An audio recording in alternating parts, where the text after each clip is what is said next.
Welcome to Houston House at South by Southwest. I'm Natalie Harms, editor of Innovation Map.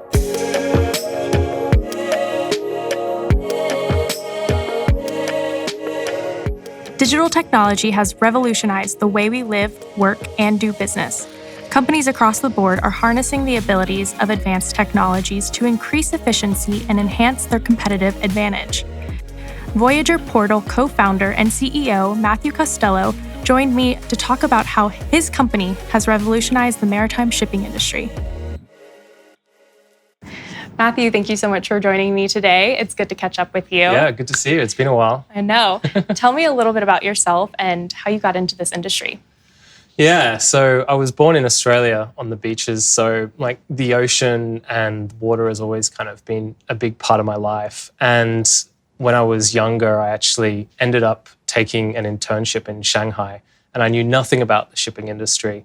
And I remember standing in this office tower, looking over the main river that cuts through the city and seeing the ships that our company was managing floating up the river, transporting all these amazing commodities that are essentially the building blocks of everything we do. They're the chemicals, they're the food, they go into everything that we do. And I just remember how amazing it was to kind of be in that world and think, wow, we're actually physically driving economies with what we do. And I always thought that was really exciting. And I think it kind of stuck with me. And, I ended up spending, another 6 years in the industry, working around the world in Rotterdam in the US and also in Singapore, where I eventually met my co-founder, who now runs the company with me, Brett. So Voyager came out of this, real life hands-on experience and frustration with kind of the inefficiency of the industry, right? Yeah, it was, a problem that we had experienced and lived through with our careers. And the whole thing kind of got started, like a lot of great ideas, actually as a university project. I had taken some time off to go back to school, and I roped in Brett, who I mentioned I used to work with. And we just spent 3 to 6 months looking at the industry and trying to really figure out where it could be done better. And we started to look at areas around communication and how companies work together in the maritime industry. And we did this study and we asked all the different participants in the industry representing the oil majors, the traders, the shipping companies, all the intermediaries, really simple questions around the sort of tasks they will do in a typical day and how much time they spend on them. And when we collected all of this data back together and we compared it to how much value these things are actually contributing to the process, the key insight for us was that everyone in the industry we spoke to was spending about 40% of their day on low value, low complexity tasks. And for a company, or for an industry, I should say, where something like $400 billion a year is being spent on freight to move these things around the world, this just seemed like a really inefficient way to do things. And everything just kind of started from that idea and that insight, and then the product's just kind of evolved since then. Yeah. So now, a few years in, what does the technology look like, and what difference does it really make on this industry? Yeah, so it's really simple. So let's say one of our customers might be a commodity trader. They would go into our platform and they would just click Start Voyage. And what that then does is triggers a sequence of workflows. And what that really does is sends requests for information out to different parties within the value chain, brings that data back into the system, visualize it, tracks it, and records it for our customers. So it's really a more modern approach to communicating, working together, and capturing data for our customers. Yeah, and I can only imagine the difference it's making for your clients and your customers. So what feedback do you get when you kind of introduce the product and tell them about what it does? What's the reaction? Because I'm sure it's like, oh my gosh, we can do this. Yeah, it's a bit of a sort of like you've opened the blinds type moment and the light's shining in. We have a large customer that had an entire person just collecting ETA updates from ships, putting them in a spreadsheet and sending them around to all of their customers. It was an extremely qualified person with years of maritime experience who really could be doing something better with their time. We've now got that customer to manage that entire workflow digitally throughout the whole company globally. So It's made a huge difference, not just from a productivity standpoint, but now we have all this data on the performance of those vessels through the different ports, through the different terminals. So we're able to even provide insights on how efficiently their ships are getting through different parts of the world and loading cargo. So I wonder if maybe you can explain a little bit about how Voyager's technology works. We think about every voyage as a project. So you think about building a building. You have all of these different stakeholders involved, and everyone has little parts to play. And if people don't work together efficiently, the building doesn't get built. We don't see a voyage being any different. If you're a large company that might be out here with an office there, they have to move things like crude oil, chemicals, and gas. And for a typical voyage, they might be involving anywhere from 10 to 20 different companies and stakeholders. And all of these people need to work together really efficiently to make sure that that cargo gets from A to B. The way our technology works is we take all of those steps and processes that these companies need to complete and execute. We create digital versions of them so that when our customers come into our platform and they click Start Voyage, we're able to actually automate a lot of those requests for information. So things like invoices, things like getting updates from the vessel on where it is, how fast it's going. All of those requests and exchanges of information are usually conveyed via email, spreadsheets. Back when I was in the industry, they were still using Yahoo Chat. Oh, wow. Now, with our technology, all of that is being streamlined. In many cases, it's being automated. But most importantly for our customers, that data is all sitting in one place. And this is really where we can start deriving a lot of value through the insights that data can provide on their business. Yeah. So for you, what's it like running this business in Houston? Houston's such a global city. I'm sure it's a really incredible space to do it. But kind of day to day, what does that look like? Yeah, so the last 18 months have been, or 12 months have been a little crazy. Yeah. So we have our offices in downtown. We've barely been in them, which is a bit of a shame. But if you look at what we do, which is we sell a product to companies that have very complex, non-containerized supply chains. So this is things like wind turbines, crude oil, gas, grain, metals. If you look at the density of those customers in Houston, being the energy capital of the United States, there are probably few places in the world where you can walk 15 minutes in either direction from where we are now and probably talk to about 100 companies that would potentially be customers. That is a huge benefit. I mean, it improves the customer development of the product when you're early, just being able to be in people's offices easily. So I think that's probably been a huge influence on our ability to grow, make sure we're building the right product. And we're really fortunate that a lot of our customers are just around the corner from us, which has been great. Absolutely. I wonder if you could kind of talk a little bit about how the pandemic has affected your business. I know you mentioned it, not being able to be in your office, that does suck. But, kind of on a larger scale, the world has been kind of globalized in a massively fast way, I think, with the rise of technology through this pandemic. So I don't know if you have any insight on how it's affected your business. Yeah. 2020 was an insane year for us, good and bad. We were built from the beginning as a remote company. So it wasn't deliberate, it just happened that way. Mm-hmm. We have development teams in Brazil, we have team members sitting in Florida. So we were already kind of very used to this way of working. So that wasn't a particularly big transition for us. If anything, I think from a sort of awareness point of view, the fact that everyone has gone remote has made companies realize that better cloud-based technology that improves collaboration, improves communication between a lot of distributed people is a really critical thing. It's no longer a nice to have, it's something that you need to have in your organization if you want to run a resilient and flexible business. In terms of 2020 itself, as a business, it was really rocky at times, to be honest.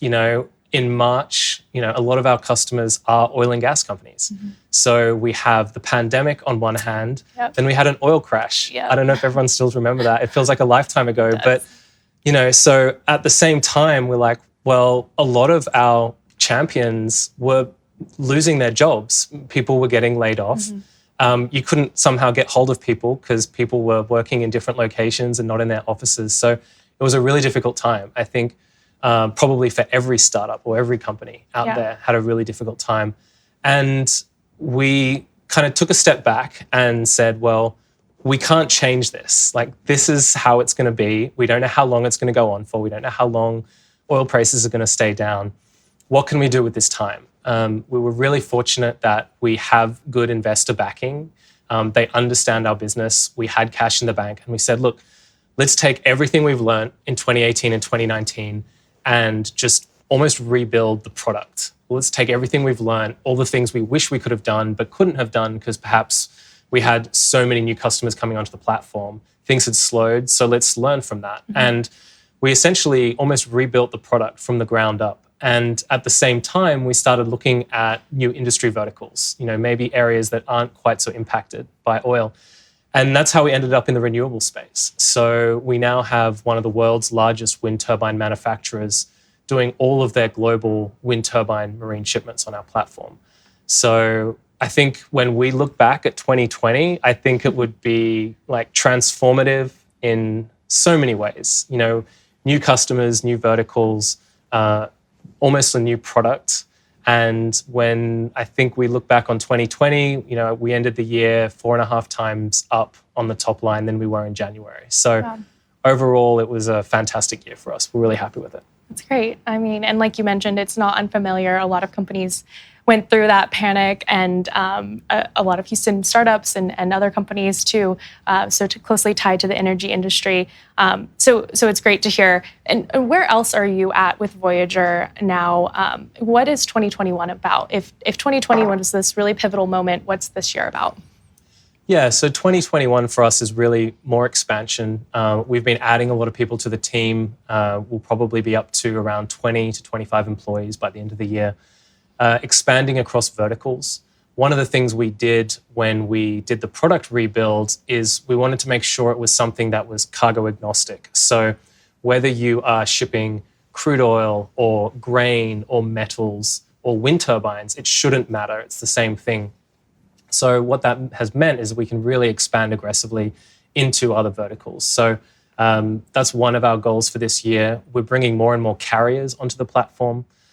So in terms of shipping companies, we have about 35 to 40 shipping companies operating and connecting and collaborating on our platform every month, which is great. We want to add more.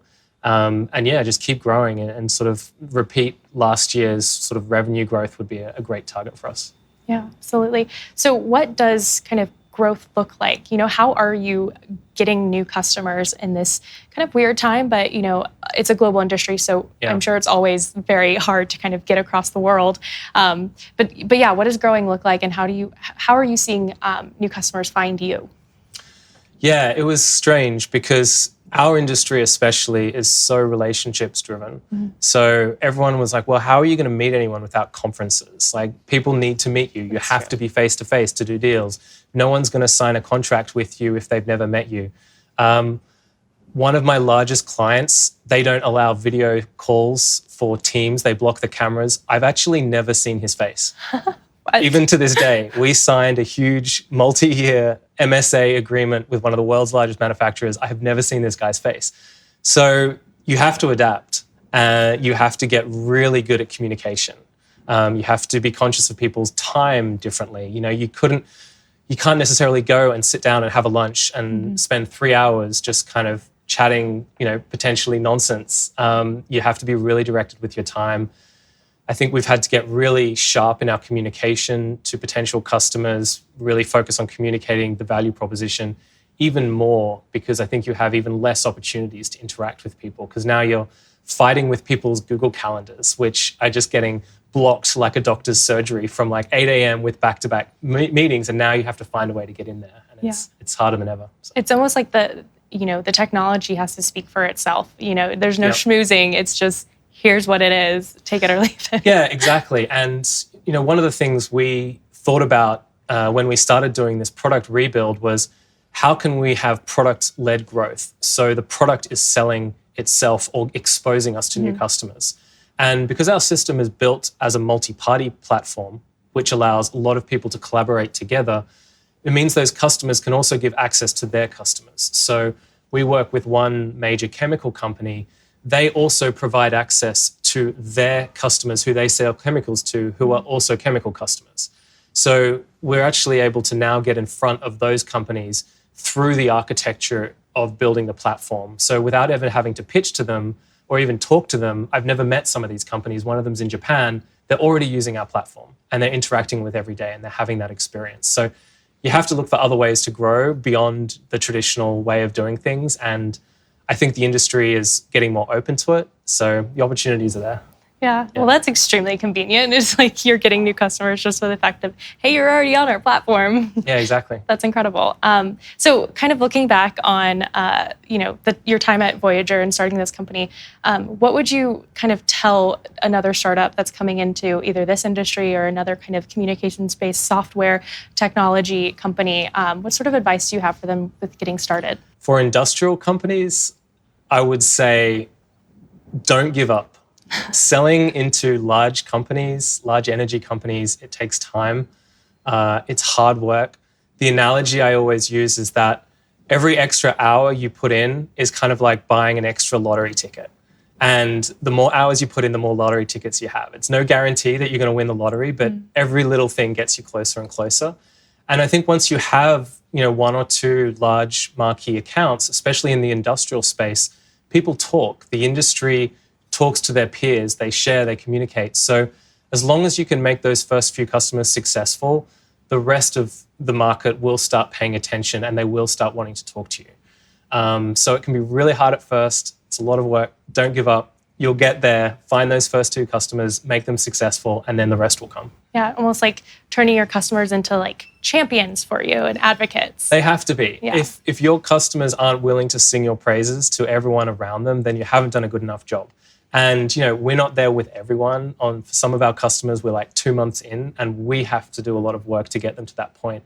But I think especially in this market where you don't necessarily have 1 million potential customers, your customers might be in the thousands. So you've got to make sure those first 2 or 3 are just really loving what you do and the rest will follow. I know this is a very cliched question, but where do you see yourself in 5 years? Where do you see Voyager in 5 years? I think if you want to solve the problem of how do you move commodities around the world more efficiently, I don't think you can stop at software. I think there's more to solving that problem. And fundamentally, it comes down to the assets. If you're not controlling the assets, then there's only so much you can do with the software. So, I don't see why in 5 years' time, the data that we're going to have on the platform is going to provide really deep insights into how well these businesses are operating, not just at a day-to-day level, but at an asset level. So why not start advising our clients on how to manage those assets better or how to run their business more efficiently through the platform? Or maybe one day, we have our own ships and people lease the space off us. I think once you have the data set and once you have the information, then that gives you a huge competitive advantage. And I think that could potentially go beyond being just a pure software provider. So just total domination on the industry, total takeover. Maybe. We'll see. So developing Voyager in Houston, how has it been for you in terms of, what sort of resources have you tapped into within the greater Houston innovation ecosystem, and how has that really evolved over the years? Yeah, so it's changed a lot. So I think back to 2018 in Houston when we first started that, there was a few other startups out here. The ecosystem was still evolving. I think you had Station Houston. And I think since then, it's evolved even more. We're seeing new accelerators pop up. The amount of venture capital investors that are now coming to Houston to find and source startups, that wasn't the case 2 years ago when I started off. When we were doing our fundraising, we had to very much look all over the world. And I think now we're getting more and more people saying, hey, we're really interested in Houston's startup scene. Tell us about yourself. We want to meet you. So it's evolved tremendously. I think also the startup community is very tight-knit and everyone knows everyone. Being here today was an introduction from another startup in Houston who suggested us and referred us. So we all really try to look out for each other. A lot of us will share comments around hiring or, recently we're hiring a lot of people and, some of the candidates we couldn't hire, but we really liked. So we'll be like, oh, that guy would be great for so-and-so. And we'll message each other and we'll be like, hey, I think you should talk to this person. They're really great. So I think it's becoming more and more tight-knit. I think the adventure interest is getting better. There's more accelerators coming. So, I mean, these are the kind of really important stepping stones. I think what needs to come next is, I guess, some exits, some big exits, some big success stories, more of that. And then I think the flywheel will really start spinning for Houston. And I think from what I hear, there's a couple of companies that are really close to that. And I think we've had one last year as well. So even that's starting to pick up momentum. So. Yeah, absolutely. Soon it's happening. So how can people, starting a company, whatever stage they're in, how can they tap into the Houston innovation ecosystem? What's your best advice for that? Yeah, well, working with people like yourselves, there are a lot of different groups out there that have co-working spaces. We were part of WeWork Labs, but you've also got you've got the Canon. There's plenty of things out there. I'd say just get involved, but more importantly, try to talk to founders. Like they're the best resource because they've gone through that struggle of finding the resources before. So, tap in with the founder networks and then just talk and get to know people. It's not a big city. Yeah. And the startup community is tight-knit, so you can usually figure it out pretty quick. I think people love to talk about the people in Houston, and it's so true to what you're saying is Houston is such a friendly city, so don't be afraid to ask for help, basically. Absolutely. Yeah.